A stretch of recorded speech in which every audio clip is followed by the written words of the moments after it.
Siang saya dengan Pak Sianto, biasa dipanggil Pak Si.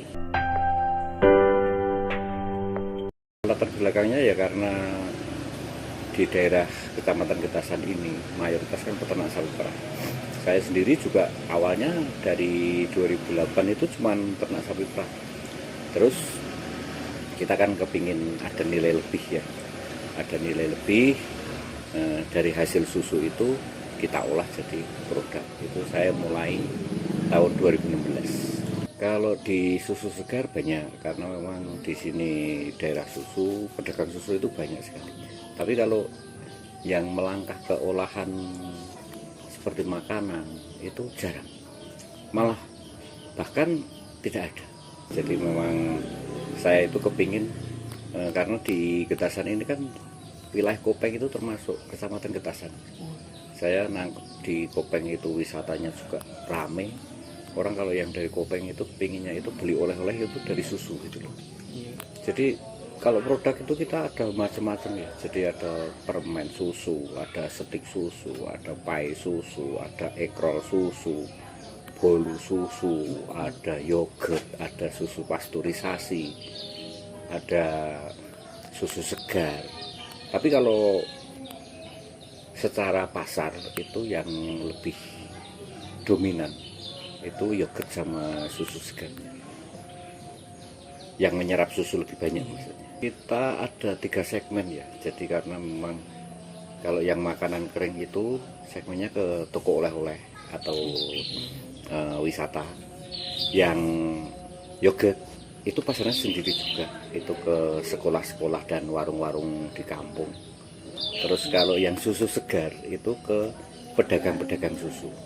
Jadi kita memang ada tiga macam segmen pasar. Kita sementara ini fokus di budidaya ternaknya dan ke olahan hasilnya.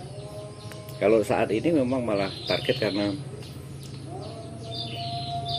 bahan pokok kita kan susu ya. Bahan pokok kita susu, itu kita alhamdulillah susu itu kita kurang, jadi kita sekarang malah lebih mengembangkan di ternaknya supaya nanti kita menghasilkan susu yang lebih banyak.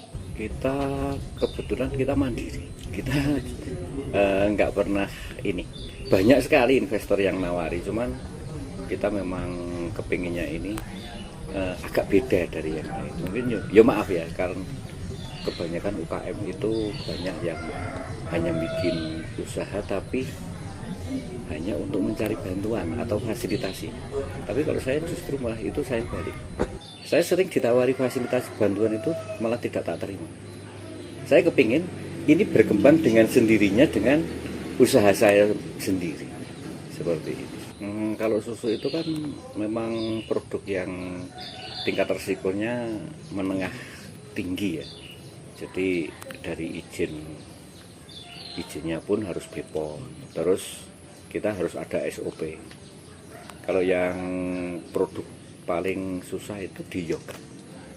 Iya, karena main fermentasi dan itu kalau kita lengah nanti keluar etanolnya, juga alkoholnya tinggi, tidak boleh dijual. Kurang lama fermentasinya juga nanti asapnya kurang nggak laku. Yang paling agak susah memang di yogurt kalau kita produksi. Ya kalau tantangan itu sebenarnya hampir mayoritas pasar ya. Pasar, terus yang kedua itu kita di tenaga kerjanya.